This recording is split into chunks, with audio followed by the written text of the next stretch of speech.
የሩሲያው ጄኔራል ሞስኮ ውስጥ መኪናቸው ላይ በተጠመደ ቦምብ መገደላቸው ተሰማ።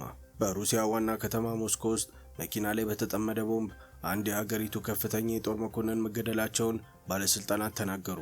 ፍንዳታውን እየመረመረ የሚገኘው ኮሚቴ እንዳለው ሌተናንት ጄኔራል ፋኔል ሳልቫሮቭ ሰኞ ጧት በመኪናቸው ላይ በተጠመደ ቦምብ ፈንድቶ መሞታቸውን ያስታወቀ ሲሆን የ55 ዓመቱ መኮንን ሳልቫሮቭ የጦር ኃይሎች ኦፕሬሽን ማሰልጠኛ ክፍል ኃላፊ የነበሩ መሆኑን አስታውቋል። ምርመራውን የሚያደርገው ኮሚቴ ቦምቡን በመጥመድ ውስጥ የዩክሬን ደህንነት መስሪያ ቤት ተሳትፎ ይኖርበት እንደሆነ እየመረመረ መሆኑንም አስታውቋል። ዩክሬን ስለ ግድያው እስካሁን ምንም አይነት አስተያየት አልሰጠችም። ሳልቫሮቭ በደረሰባቸው ጉዳት ወደ ሆስፒታል ከተወሰዱ በኋላ መሞታቸውን ኮሚቴው ገልጾ በግድያውና ፈንጂውን በህገ ወጥ መንገድ ማዘዋወር ላይ ምርመራ መጀመሩንም አስታውቋል። ፍንዳታው የደረሰው ከሩሲያ ዋና ከተማ በደቡብ አቅጣጫ የሚገኘው የመኖሪያ ህንጻ አቅራቢያ በሚገኘው መኪና ማቆሚያ ስፍራ ሲሆን የደረሰውን ፍንዳታ ከሚመረመሩ ባለሙያዎች ወደ ቦታውም ተልከዋል ተብሏል። ከአካባቢው የተገኙ ምስሎች በሮቹ በፍንዳታ ክፉኛ የተጎዳ ነጭ መኪና በሌሎች ተሽከርካሪዎች ተከቦ ያሳያል።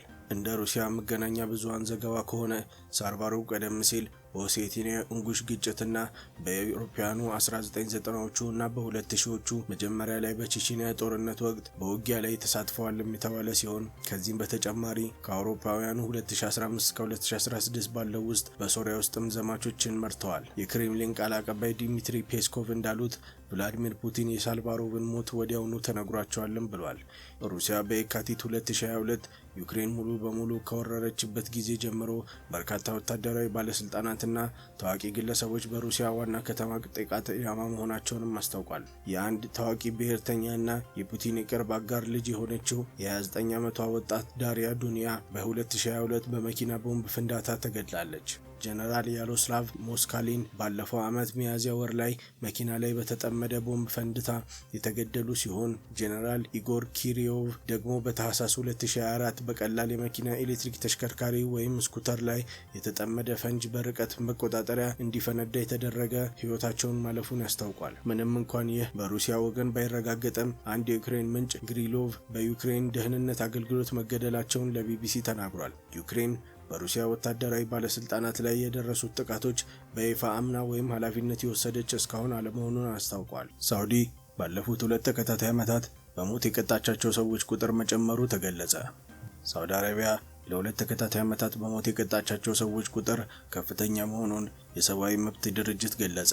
እንደ አውሮፓውያኑ አቆጣጠር በ2025 በሞት የተቀጡ ሰዎች ቁጥር 347 ሲሆን አምና ደግሞ 345 ሰዎች ላይ ቅጣቱን ተፈጽሟልም ብለዋል። መቀመጫውን በዩናይትድ ኪንግደም ያደረገውና በሳውዲ አረቢያ የሚፈጸመውን የሞት ቅጣት የሚከታተለው ሪፕራይቭ ዓመቱ ከፍተኛ መጠን የሞት ቅጣት የተፈጸመበትም ነው ብሏል። በቅርቡ 2 ፓኪስታናውያን ከአደንዛዥ እጽ ክስ ጋር ተያይዞ በሞት መቀጣታቸውንም አስታውቋል። አንድ ጋዜጠኛና 5 ሴቶችን በሞት የቀጣው የሳውዲ መንግስት ወንጀሉን ፈጽሟል በተባሉበት ወቅት ታዳጊ የነበሩ 2 ወጣቶች ላይም ቅጣቱ ተፈጻሚ ሆኗል ብሏል። ሪፕራይቭ ባወጣው ሪፖርት መሰረት በሞት ከተቀጡ ሰዎች 2/3 የሚሆኑት የተከሰሱትን ብዛም ጎጂ ካልሆኑ አደንዛዥ እጾች ጋር የተያያዘ ነው ብሏል። የተባበሩት መንግስታት ይህንን ከዓለም አቀፍ መርህና አሰራር ጋር ይቃረናልም ብሏል። ሳውዲ አረቢያ ጸረ አደንዛዥ እጽ ንቅናቄ ከምትለው እንቅስቃሴ ጋር በተያያዘ በሞት የተቀጡት ግማሹ የሳውዲ ዜጎች አለመሆናቸውንም ገልጿል። ቢቢሲ ስለ ሞት ቅጣቶቹ ከሳውዲ መንግስት አስተያየት ቢጠይቅም ምላሽ አላገኘውም ሲል ገልጿል። የሪፕራይቭ የመካከለኛው ምስራቅና የሰሜን አፍሪካ የሞት ቅጣት ጉዳዮች ኃላፊ ጂድ ባስዩኒ ሰብአዊ መብት ላይ የመቀለድ ያህል ነው ብለዋል።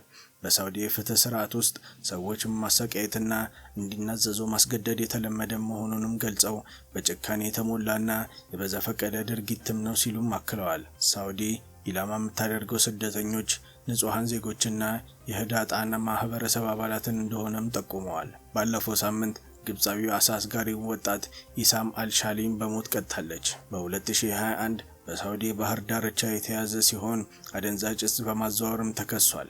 በሞት ከተቀጡት 96ቱ ከሐሺሽ ጋር የተያያዘ የተከሰሱ ናቸውንም ሲል የገለጸው ጂድ ባስዩኒ በማንኛውም ጉዳይ ላይ የሚያስተላልፉትን ውሳኔ ህዝቡ ችላ እንዳይል ማስጠንቀቂያ ለመስጠትም ሲሉ የትኛውንም ሰው በሞት ሊቀጡ ይችላሉም ብለዋል። ሳውዲ ተቃውሞ ከማሰማት ከንግግር ነጻነትና ከአደንዛዥ ጋር በተያያዘ ጠንካራ መልእክት ማስተላለፍ እንደምትፈልግም ተናግረዋል። እንደ አውሮፓውያን አቆጣጠር በ2022 ሳውዲ ውሳኔ ካስተላለፈቻቸው መካከል ከአደንዛዥ ጋር በተያያዘ በሞት የሚቀጡ ሰዎች ቁጥራቸውም ጨምሯል ብሏል። የተባበሩት መንግስታት ድርጅት ውሳኔውን አሳዛኝም ብሎም ሲገልጽ ተሰምቷል። ቤተሰቡ ሞት የተፈረደበት አንድ ግለሰብ በፍርሃት እየኖረ መሆኑንም የገለጸ ሲሆን የምተኛው የሞት ቅጣት በማይፈጸምባቸው ቀናት ብቻ ነው ሲል የገለጸ ሲሆን እነዚህም አርብና ቅዳሜ ናቸውም ሲል ተናግሯል።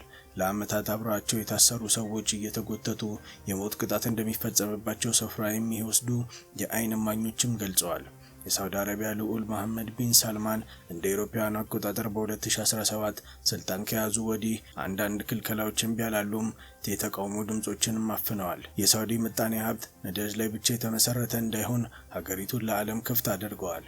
ሴቶች መኪና እንዲያሽከረክሩ ተፈቅዷል። የሃይማኖታዊ ፖሊስ ስምሪቶችም ተቋርጠዋል። ሁማን ራይትስ ዋች እንደሚለው ግን የሰብአዊ መብት ረገጣ አሳሳቢ ሆኗል። ዋነኛ ስጋት ደግሞ የሞት ቅጣቱም ነው ሲል ገልጿል። ከሳውዲ በተጨማሪ ቻይና እና ኢራን የሞት ቅጣትን በመፈጸም በሰብአዊ መብት ተሟጋቾች ተኮንነዋል። በሁማን ራይትስ ዋች የሳውዲ አረቢያ ሰብአዊ መብት ጉዳዮች ተመራማሪ ጆሺያ መሐመድ ቢን ሳልማን ያለምንም ወጪ የሞት ቅጣት ይፈጽማሉ፣ በሳውዲ የስፖርትና የመዝናኛ መሰናዶዎች ላይ ያለምንም እክል ይከናወናልም ብለዋል። ሪፕራይቭ እንዳለው የሞት ቅጣት የሚፈጸምባቸው ሰዎች ቤተሰቦች ስለ ቅጣቱ አይነገራቸውም፣ አስከሬን የማይሰጣቸውም ሲል የገለጸ ሲሆን ሳውዲ በምን አይነት መንገድ የሞት ቅጣት እንደምትፈጽም ባይታወቅም በመቅላት ወይም በጥይት ሊሆን እንደሚችል ይታመናል። በተባበሩት መንግስታት ድርጅት ከህግ ውጭ በሚፈጸሙ ግድያ ልዩ መርማሪ የሆኑት ዶክተር ሞሪስ ሳውዲ ከሞት ቅጣት መፈጸም ማቆም እንዳለባትም ተናግረዋል። ሳውዲ ዓለም አቀፍ ህግን እንድታከበር የውጭ ሀገር ዜጎች ኤምባሲያቸውን ድጋፍ ሊያገኙ የሚችሉበትን መንገድ እንዲያመቻች፣ የሞት ቅጣት የሚፈጸምባቸው ሰዎች ለቤተሰቦቻቸው መረጃ እንዲሰጥና በሞት የተቀጡ ሰዎች አስክሬን ለቤተሰቦቻቸው እንዲሰጥ የሞት ቅጣት መረጃ ይፋ እንዲሆንም ጠይቋል። አብዱላህ አልዳርዚኒና ጃላል አላባድ ወንጀል ፈጽመዋል በተባሉበት ወቅት ታዳጊዎች ነበሩም ሲል ገልጿል። እንደ አውሮፓውያን አቆጣጠር ከ2011 እስከ 2012 ባለው ዓመታት የሳውዲ መንግስት የሺአ ሙስሊሞች ላይ የሚፈጸመውን አፈና ተቃውመዋል። ጸጥታ ኃይሎች የተገደሉ ሰዎች የቀብር ስነ ስርዓት ላይም ተገኝተዋል። አምነስቲ የፍርድ ሂደቱን ፍትሐዊ አይደለም ቢልም ሁለቱም በሞት ተቀጥተዋል። ጥፋታቸውን እንዲያምኑ ስቅይት ደርሶባቸዋል ሲል አምነስቲም ገልጿል። ተመድ ሁለቱም ከእስር እንዲፈቱ አጥብቆ አሳስቦም ነበር። ጋዜጠኛው ቱሪክ አልጀርስ በ2018 ታስሮ ከጽሁፉ ጋር በተያያዘ በሽብር ክስ ሞት ተፈርዶበታል። ተመድ ጋዜጠኛው እንዲለቀቅ ሲጠይቅ የቆየም ሲሆን ሪፖርተርስ ዊዛውት ቦርደር እንዳለው ቱሪክ አልጀርስ መሐመድ ቢን ሳልማን ስልጣን ከያዙ በኋላ የተገደለው የመጀመሪያው ጋዜጠኛ ነው። ጀማል ሻሁግጂ በ2018 ኢስታንቡል በሚገኘው የሳውዲ ቆንስላ ውስጥ መገደሉም አይዘነጋም። ባለፈው ህዳር ተመድ ለሳውዲ በጻፈው ደብዳቤ 32 የግብጽና የዮርዳኖስ ዜጎች ከአደንዛዥ ዕፅ ጋር በተያያዘ ሞት እንዲቀጡ መወሰኑን እንዳሳሰበም ገልጿል። ዘመዱ የተገደለበት ግለሰብ እንደ ፍየል ወደ ሞታቸው እየተወሰዱ ነውም ብሏል። ሳውዲ ከተመድ ለተላከለት ደብዳቤ በሰጠው ምላሽ መሰረት ሀገሪቱ በሰብአዊ መብት እንድታከበር እንዲሁም ህጉ ስቅይትን እንደማይፈቅድም ገልጿል። የሞት ቅጣት የሚፈጸመው አደገኛ ወንጀሎችን ሲፈጽሙ ብቻ ነው። ሁሉም የህግ ማዕቀፎች ተከትሎ ውሳኔው ይተላለፋል በማለትም የሳውዲ አቋሟን አስታውቃለች።